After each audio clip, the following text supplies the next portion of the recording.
O WW está voltando do intervalo. Nosso assunto agora é a situação no Oriente Médio. A ameaça de uma guerra generalizada naquela região, ela foi dominante e passou praticamente por todos os discursos hoje na abertura da Assembleia Geral da ONU em Nova York. No sul do Líbano, milhares de moradores deixaram as casas sob ataques de Israel, que continuam. Os ataques de Israel mataram mais um chefe importante do Hezbollah. Confira. O comandante do Hezbollah e outras 5 pessoas foram mortas num ataque israelense no subúrbio da capital Beirute. Ibrahim Mohammad Kabizi estava à frente da força de mísseis e foguetes da milícia, acusado por Israel de planejar e executar vários ataques contra civis e soldados israelenses. Nas últimas 24 horas, as forças de defesa de Israel afirmam ter atingido 1.500 alvos do Hezbollah. O sul do Líbano entrou no foco de Israel após meses da invasão em Gaza, que mesmo assim parece estar longe de acabar. O objetivo do governo de Netanyahu é afastar o risco de uma eleição que poderia perder, com milhares de israelenses deslocados da região norte do país, alvo principal dos foguetes lançados do sul do Líbano pelo grupo extremista islâmico.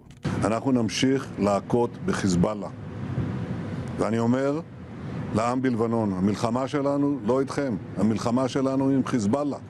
נסראללה מוביל אתכם לסף התהום. ורקטה בגראז', מי שיש לו טיל בסלון ורקטה בגראז' לא יהיה לו בית. A tensão leva ao temor de um conflito que se espalhe e envolva mais intensamente outros grupos apoiados pelo Irã no Oriente Médio. O tema dominou as falas da abertura da Assembleia Geral da ONU nesta terça. Tanto o secretário-geral da entidade quanto o presidente iraniano disseram que o Líbano não pode virar uma outra Gaza. No Conselho de Segurança, o embaixador israelense Danny Danon afirmou que, apesar dos ataques, o país não quer uma invasão por terra no Líbano e que ainda prefere uma solução diplomática. O presidente americano Joe Biden disse que tanto os libaneses quanto israelenses precisam voltar às suas casas na região da fronteira e que acredita no diálogo. A diplomatic solution is still possible. In fact, it remains the only path to lasting security to allow the residents from both countries to return to their homes and the border safely. And that's what we're working tirelessly to achieve. Um ponto que nós abordamos na edição de ontem no WW tinha a ver com a questão doméstica israelense. Era claro que Benjamin Netanyahu iria se beneficiar de uma recuperação da popularidade dele em função dessas últimas operações militares às quais nos referimos agora no Líbano. Essa recuperação já está sendo assinalada por pesquisas. As pesquisas se referem aos efeitos da popularidade de Netanyahu depois que foram mortos alguns dos comandantes importantes do Hezbollah, do Hamas.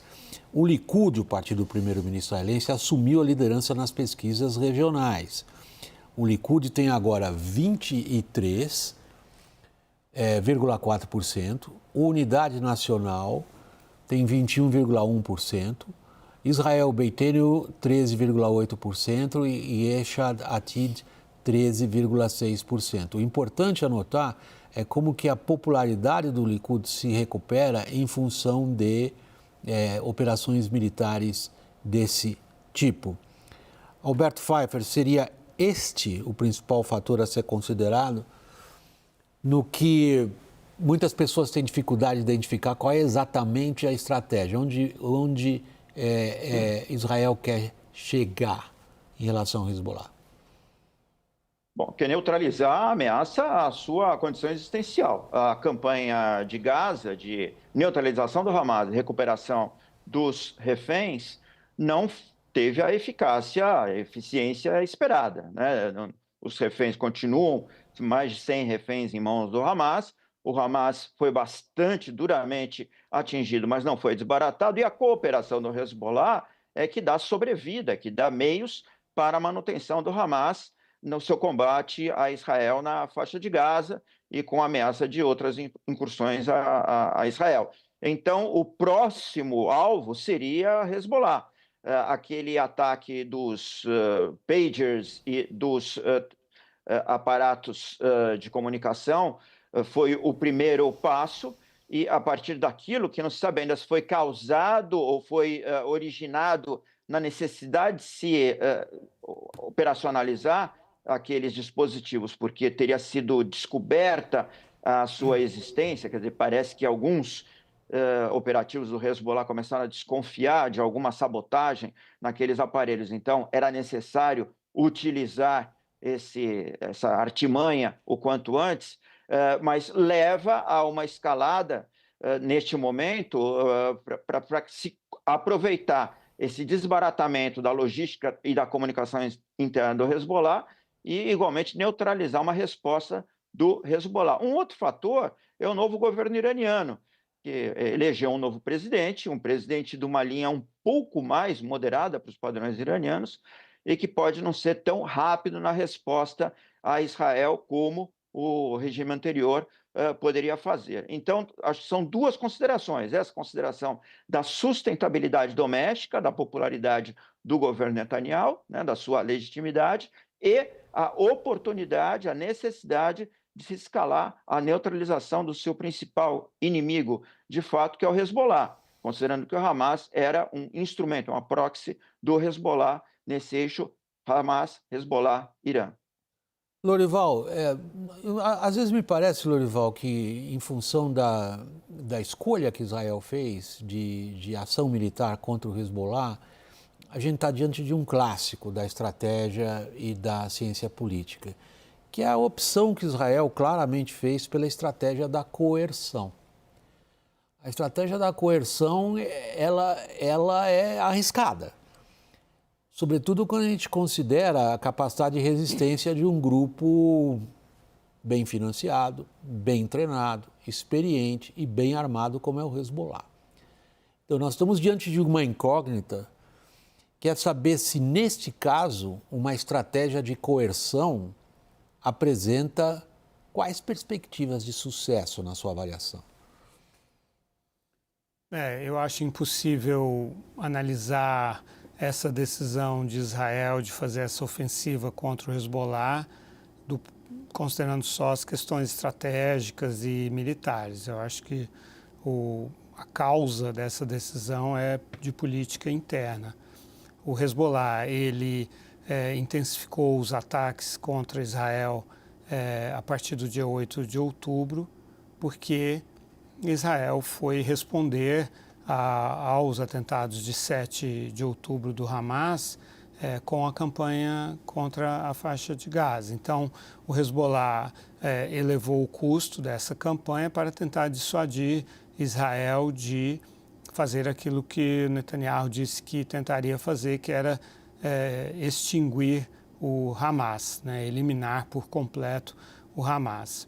E aí o Netanyahu tem diante de si um grande problema interno, que é o fato de não querer fazer um acordo com o Hamas, né, que precisaria fazer o cessar-fogo, e o governo dele não tem como fazer isso, porque tem dois ministros, né, o Bezalel Smotrich, que é da economia, das finanças, e o Itamar Ben-Gvir, que é da segurança nacional, que juntos reúnem 13 cadeiras no parlamento, e a maioria que o governo tem é de 4. Então, eles derrubam o governo se ele negociar com o Hamas, deixam isso claro publicamente.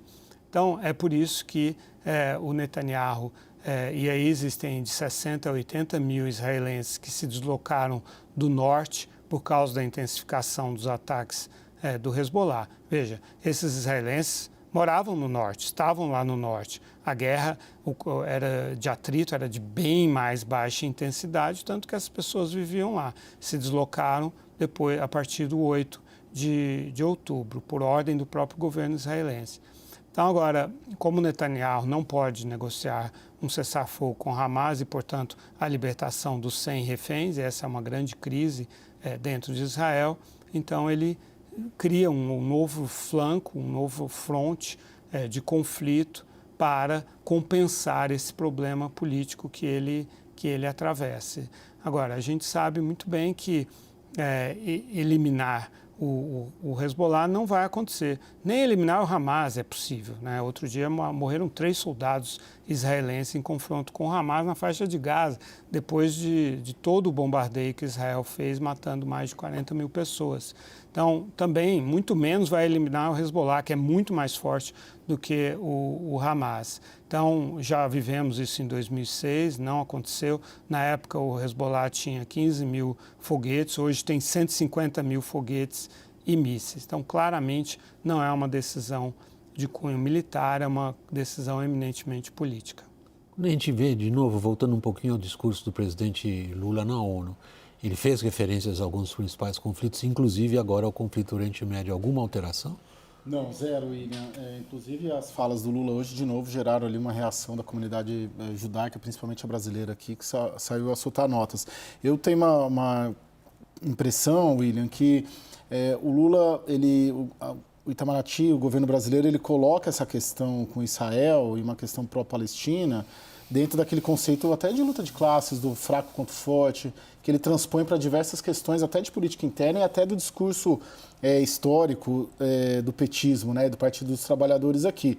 Então é sempre uma concepção de que Israel é o forte e a Palestina é o fraco, de que tudo que tem Estados Unidos no meio precisa se opor aos Estados Unidos, e como os Estados Unidos acaba apoiando Israel, é um dos principais apoiadores de Israel, então é preciso se colocar de maneira contrária. Então nenhuma alteração, e não vai alterar nada, lembrando que o Lula permanece persona não grata em Israel pelas declarações comparando a imersão em Gaza ao Holocausto. Por último, Alberto, a situação dos Estados Unidos frente ao que Netanyahu escolheu como sua rota. Que chances americanos têm de qualquer influência? Neste momento, Israel age por vontade própria. Israel sabe que tem um respaldo permanente dos Estados Unidos, financeiro, político. A comunidade judaica nos Estados Unidos é decisiva no processo eleitoral. Nem Harris nem Trump quererão mexer com isso. E Israel, nesse momento, tem autonomia para fazer o que quiser, no sentido de também não perder a mão, né, de um conflito disseminado no Oriente Médio. Mas esse tipo de incursão, esse tipo de combate a inimigos declarados, a ameaças existenciais, Israel pode seguir adiante fazendo. Biden hoje falou na solução de 2 estados, é claro que receberá reprimendas ou advertências públicas, mas do ponto de vista prático, carta branca para Netanyahu nesse momento, e o uso do tema apenas como retórica eleitoral nos Estados Unidos. Lorival, na sua avaliação, Biden conseguiu evitar que a questão hoje, Israel-Hezbollah, afete as chances eleitorais de Kamala Harris? Eu acho que essa questão não está sendo discutida muito nessa eleição, nessa campanha. Ela não é uma questão central, né? As questões centrais são a economia, a imigração, o aborto, né? Esses são os drivers dessa eleição. E a Harris foi muito hábil em se desviar dessa questão. Ela colocou claramente a posição a favor da defesa de Israel, né, e diz que isso é uma posição histórica que ela tem ao longo da carreira dela. Ela é casada com um judeu, né, e ela não permitiu que houvesse qualquer dúvida sobre o apoio dela a Israel. Por outro lado, também ela disse, e essa é a posição do Biden também, né, que não poderia haver uma resposta de Israel ilimitada, né, desproporcional, que é preciso pensar nos civis, na faixa de Gaza e na solução dos 2 estados. E até onde eu sei, isso não é uma coisa que aparece nas pesquisas como sendo uma coisa que prejudica a Harris. Ela tinha que manter uma posição equilibrada, senão ela perderia a mobilização, né, o apoio dos eleitores mais de esquerda também. Acredito que ela conseguiu encontrar um ponto de equilíbrio e não acho que o Trump esteja conseguindo explorar isso tão bem a favor dele. Ele tentou no debate, mas não acho que isso teve muito impacto negativo sobre a Kamala Harris. Lorival Santana, começando por você aí de Brasília hoje, muito obrigado pela participação e boa noite. Meu agradecimento ao Alberto Pfeiffer, coordenador-geral do Grupo de Análise e Estratégia Internacional da USP. Obrigado pela participação. Boa noite, Alberto. E ao meu parceiro Boa noite, aqui, obrigado. Caio Junqueira, obrigado, boa noite. Essa edição do WW termina aqui. Boa noite.